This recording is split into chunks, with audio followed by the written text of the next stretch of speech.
is a fifth dimension beyond what is known to man. A dimension of sight. A dimension of mind. You've just crossed over into the box score zone. So I said to the waiter, I said, I like my pasta the way I like my medieval Italian literature, al dente. We need a whole lot more of you and a whole lot less than... What do you want? Nothing. All right, well, you're interrupting. So what I'm thinking is, how about a kale salad? We want some Game of Thrones. Oh, yeah. We are like Cersei and Jaime Lannister. Hell yes. Love it. A world turned upside down. Mr. Patrick O'Connor, husband, father, Danette, perplexed by a friendship that cannot possibly exist, in a nightmare that feels all too real. And on a day not dissimilar to this one, and on a channel very similar to the one you're currently watching. The box score starts now. I don't know a lot about sports, but I can drink a lot of beer. My motto is simple: C's get degrees. Need a long, inappropriate hug? I'm your man. I think I'm smarter than you, because I probably am. Howard Coward for box score.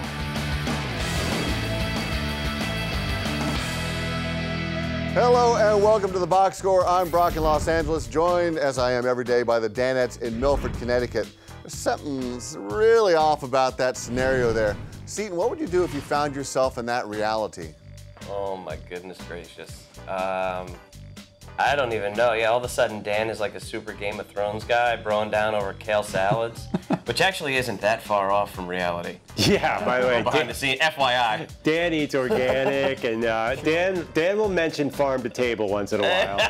But you know what was totally off about that promo? We're like Cersei and Jaime Lannister. I mean, everybody knows that's a little weird, right? If you're following that storyline. Brother and sister that happen to be sleeping with each other? What? That makes no sense. Can't be happening. And like, I think we're more like Tyrion and Bronn, if you know what I mean, like bros. Dude. Why do you guys think Game of Thrones is for nerds? It's not for nerds. No idea what you're talking about. I think that's in the title, Game of Thrones for Nerds. They just cut it off. Oh my God, it's so much cooler than the shows you guys watch. What are you guys watching? like that Peter cooking Dinklage. reality shows? Come on. Real Housewives of Beverly Hills in New York. MDL is pretty much where it's at, $1 million listing. So. Well, let's stay with reality and County. maybe an alternate reality. Let's put it to you, McLovin. Let's imagine a world where there's no cheesy rom-coms or Game of Thrones for you to enjoy. What do you do? Once again, rom-coms and Game of Thrones are pretty much as opposite you get. Like, you know, like Game of Thrones is the favorite show for most NFL football players. Like Clay Matthews live tweets every episode. Clay Matthews, is there a more manly player like that? It's very true. Crazy. It's super I don't know if I cool. believe that. But He sort of styles his hair after that Game of Thrones. yeah. Where he's got the, like... Yeah, actually, come to think about it, that might not be the best. He's been known to wear that chain mail. Yeah. Oh, man. Well, maybe if I said Indomitian Sue like Game of Thrones, that would help my case more. Holly, what if you were immersed in a alternate reality where there was no barbecue or groin humor? Wow, I wouldn't want to be there. Yeah, I get depressed when there's no good places to eat around. Like, you know, we live in Connecticut, which is not a barbecue hotbed, and I actually do get depressed. I'll go down to like an SEC football game and I'll eat the food down there at like Ole Miss or something like that. I'll come back and I literally, and I'm not making this up, this is no bit, I get depressed that there's not, you know, Cajun food or barbecue food near where we live. An alternate reality where Paulie's really into like Swiss chard. And I honestly don't know what that means. I don't know what that means. I know what Swiss cheese is. I like that. Oh, Fritzy, what about if there was a world with no Cinemax? How would you move forward? Ooh, that would be quite unfortunate. I'd probably be wandering aimlessly all hours of the night through the forest, dealing with all kinds of anxiety, a lot of pent-up emotion, and it would not be good for the environment or the community at So large. you'd be wandering in the forest outside your house? I would go deep into the forest. That doesn't fit your creepy motif at all. But the good thing about the late night programming, it has Fritzy leading a paper-free lifestyle, so it's good for the environment. No more magazines and stuff like that. Very eco-friendly. If you took away pizza and Chinese food and the adult programming, that would just not be a life worth living, basically. Fritzy actually eats pizza and Chinese food on the same night. He puts his lo mein on top of his pizza. I'm not joking. You change it up a little bit. It doesn't always have to be pepperoni or sausage or meatball or anchovies. Sometimes, you throw a couple of fried wontons in there. It does wonders for a Sicilian pie. We want you to stay with the lo mein because something might have thrown you off the kilter today because this happened. There is a type of drink that you take that's basically performance enhancement, steroids. Yeah, Fritzy. It's safe to say that liquid that you could drink won't be referred to as juice. Do you think this is teal? Oh, it's kind of a intense aqua.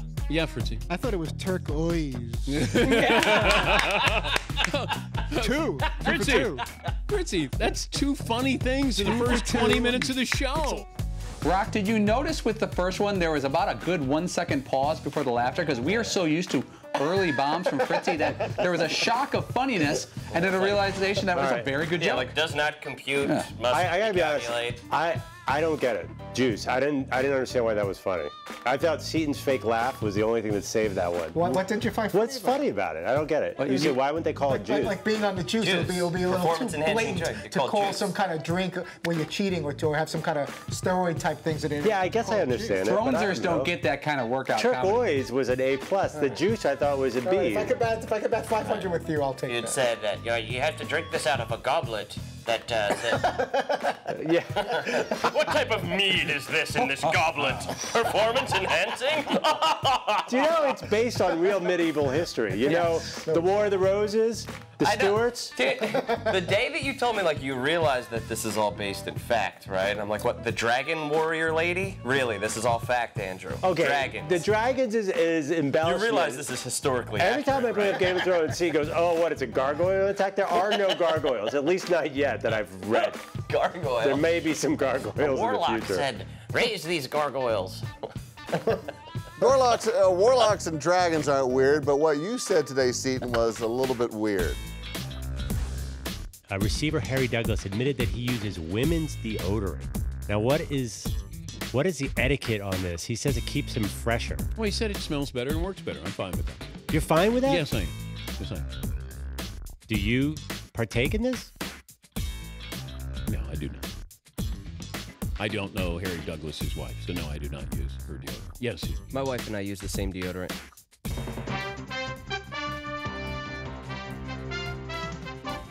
Is it men's or women? It's unisex. Unisex, of course. Just like you. We use the same, unscented deodorant. It's not like I use, flowery passion or whatever the women's scents are called. What is unisex? I'm not sure I've seen unisex. I actually did some research on this. There are no technical unisex deodorants. There are some companies like Degree who make them that are kind of like... It's right in the middle. In the middle. They kind of have medium blue colors. We use Mitchum, and there's one called some type of cedar wood or sandalwood, and it's actually, truth be told, my wife likes to use men's deodorant and not women's deodorant because she just doesn't like women's deodorant. She doesn't like all that flowery stuff or whatever. She likes sort of a decent little musk under her armpits. I guess. I don't know, yeah.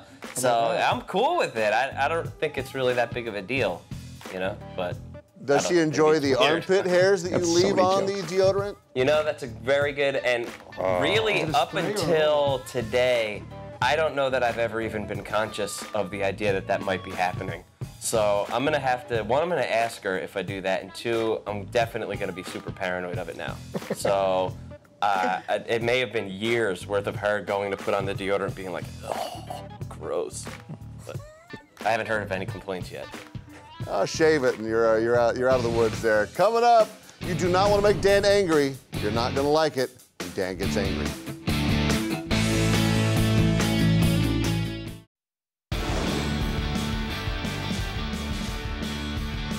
Welcome back to the Box Score. Paulie, how good is Dan at pushing buttons and getting people to open up during an interview?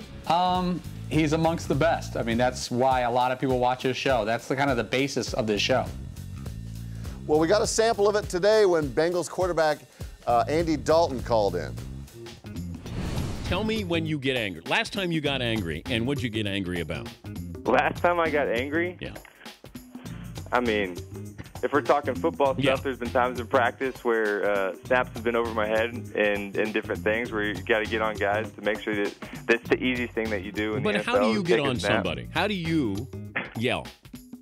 How do I yell? Yeah, like if I just, let's say I snapped Just it over like your head. everybody else yells. You raise your voice and you let everybody know, that it means a lot. All right, see, I like this here. I like this now. I'm hearing the personality. Now a you're little really, bit. now you're really pissing me off. You know?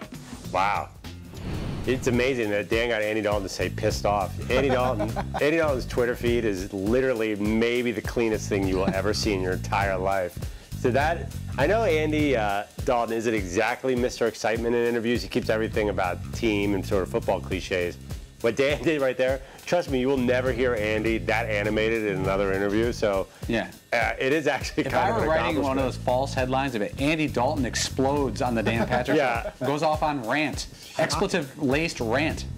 Andrew, did you sort of feel like a rose between two thorns there, where you were like the two great loves of your life? I mean, minus Kevin Cobb. No. Like, what side were you gonna go down there? Oh, between Andy and Dan? Between Andy and Dan. But you wanted to step in at some point. No. Dan was basically stealing Andy from me there. That's what was happening. There was a beginning of a bromance right there with Dan and Andy. The Cincinnati background, that totally Dan's hometown. No, it got uncomfortable. But that's how bros are with each other. You could tell by the end they were basically radio hugging. There was a lot of love by the end of that interview, and don't think I didn't notice that. I came away very jealous from that interview. Radio hug. Totally gels. Well, that interview got you guys talking about the classic other side of the glass chats. So we wanted to know here at the box score just how angry does Dan get? Here's what he said in Boss's thoughts. Probably a 6 or a 7, maybe I've gotten angry. But it may be more collectively angry than it is individually angry. And I would get angry at other things, or if somebody was doing something to us or not supporting us, then I would be angrier. But, you know, look at those guys. The little dandelions, little tiger lilies. They're soft. Weeping willows. You yell at them, they cringe and cry, and therapy, tell their wives that I'm a bad guy. I don't yell at them. Yeah. Tell my wife a thing. Yeah, being summoned to the other side of the glass is always traumatic. And it's not so much, he's right though, it's not so much the loudness. He's not screaming and yelling and throwing things like a Bobby Knight at his players or a coach freaking out. It's his tone, he gives you that look, and he gets right to the point in that stern way of saying it. It's actually probably more frightening when he's saying it that way as opposed to yelling and screaming, as he pointed out during the show. Kids, will kind of tune out parents when they're screaming and yelling because it's just a bunch of noise. But when he gives you that look and he gives you that tone of and he starts listing things that he's unhappy about, it's traumatizing, can ruin an entire weekend if it happens, later in the week. So it's tough. Dan's only yelled at me once, legit yelled at me, and it wasn't like I was being disciplined. We were having an argument, and it was like he was really screaming at me, and it was terrifying, and it definitely sticks in the back of my mind when I'm debating with Dan that I don't ever want to, choose your words carefully here, measure twice, cut once, and don't ever go back to that place again, because it was really awful, and I was like, dang, dude, I'm getting fired, and it was like, I don't need that, dude. Yeah, if Dan yells at you too, he does it manipulatively. He might yell at you like crazy for one thing, but he's just doing that because he wants you to do something differently, I think. Because like, for example, there's one time where, and we've talked about it on this show before, where he just completely chewed us out, and it wasn't really what he chewed us out about, sort of not keeping things clean around the studio. That's not what that was about at all. In the big picture, you have to know that Dan is a motivator as a boss, so like he picks and chooses his spots. Yeah, Brock, again, like all the guys said, it's very rare. It's like not even once a year. My last good run-in with Dan, probably a year and a half ago, I remember it because there was a hurricane going on and he asked me to come in the studio when I was already at home. It was intense. It was 30 intense minutes of back and forth where there was points in there where I didn't know where it was going to go from either side. It was tenuous, but it was the last big talk we've had like that, and it's been really good ever since. Did you ever yell at Dan, Paul? That day, it was a two-person argument. It wasn't an employee being yelled at or a Danette being yelled at. It was a full blast. And then it was good, though, because it cleared a lot of stuff up and hasn't even been referenced since. All right, well, stay with us, guys, because it's going to get tense after this. We're going to put the guys to a test, the kind where only the strong survive.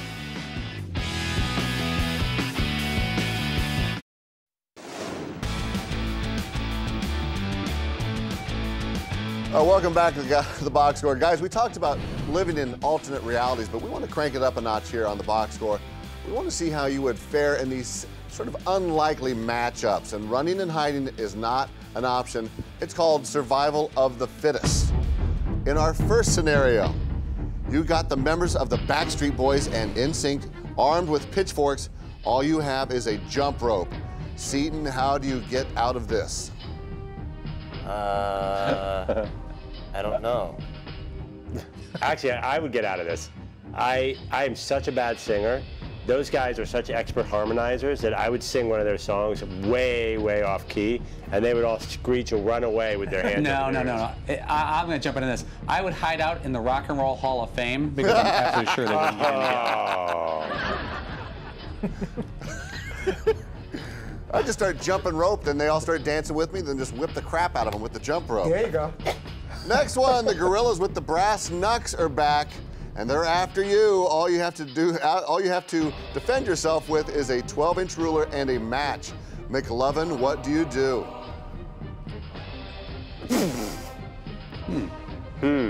Are gorillas wearing brass knuckles afraid of fire? I do not know this. You ever Brock, I don't know if bend you a ruler back and smack somebody You could with do it? that, but I am such an expert at geometry. I would impress the gorillas with my ability to use a ruler and map out on the grass an architectural design of a new gorilla treehouse, and they would let me go. Perfect answer. One more, guys. You got to go toe-to-toe with the Minotaur. All you have to survive is a butter knife and 3 rubber bands. Fritzy, how do you survive? Wow, a butter knife and 3 rubber bands. I'm gonna go after him with the knife. I'm gonna use the rubber bands to try to somehow tie his toes together and trip him. And I'm just gonna slowly slash away as best I can with the butter knife and see if I can get a little gash in his neck I'm and gonna spread you to death. Have him bleed out a little bit. Brock, even though it's not. I have a question. I'll give you, say, a ruler and a cell phone. How are you going to get out of this segment alive? What I'm going to do is go to management and tell them to piss test the guy that came up with this segment. Last one, guys. You're up against the bad boy himself. one more. Two-a-days armed with an acoustic guitar and teen angst. All you have is a ferret. Paulie, your life is on the line here. Ooh, wow, that's tough. With 2-a-days, you know, I'd hide behind some type of WB star. You know, he would be so impressed. Like if James Vanderbeek was around, or someone cool like that he'd want to meet, or some light rock guitarist from the early 2000s that he's got a crush on. I would just hide behind that person. He'd be so enthralled with them, he'd never notice me. Absolutely. Great segment, guys. We've loaded up the Emmy reel again. After this, 2 guys are going to duel it out, rivals, to see who gets to hit the other guy in the man region.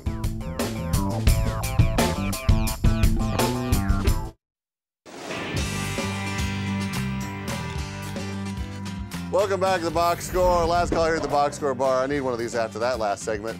Well, we got the guys at the pool table today again, and we're going to play a little 3-ball. It's Seton and McLovin one-on-one, but this time the winner gets to throw 3 flinch balls at the other guy in the man region tomorrow. Paulie, who do you have in this matchup? Let me say McLovin. He did pretty well last time. All right. Ready to go? Okay, you know the rules. You rack 3, the least amount of shots gets it all. Max shots is 6. Start us off. That's 1. I want to keep score. All right, I didn't leave myself with much. Remember, you scratch, you lose. By the way, Lance Armstrong on the show tomorrow.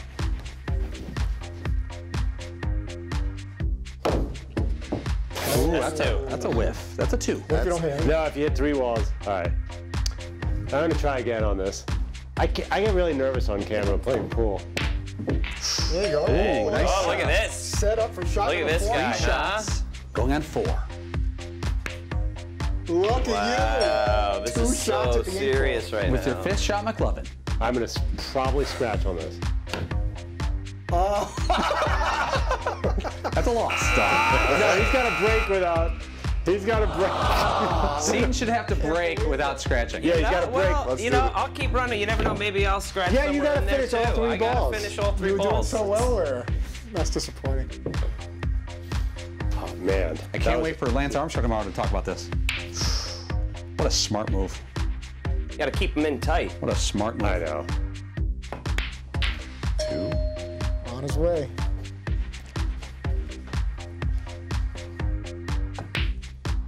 Look at you. Oh, 3 shots at that. Noonan. Seton and Fuego. Oh, sorry. It's okay. Just don't scratch. Scratch. Nice. That's an 11. He should have been able to pick that one up. Seton wins. Nice. Yay. Good job, man. Good job. Congrats. Hey, easy good peasy. effort. Just like Nice booking hustle. guests. Fritzy, who's on tomorrow? 7-time or former 7-time Tour de France champion, however you want to look at it. Lance Armstrong will be joining us. Nota Begay will join us from Valhalla on the first round of the PGA Championship. We may hear from Rich Eisen as well. You guys are loaded. Thanks, and thanks for watching the Box Score. Set your DVR or tune in weekdays at 3 p.m. Eastern, only on Audience Channel 239, right here on DirecTV. Cheers. I don't know a lot about sports, but I can drink a lot of beer. My motto is simple. C's get degrees. Need a long, inappropriate hug? I'm your man. I think I'm smarter than you, because I probably am. Hey, thanks for watching the Box Score. Holy cow!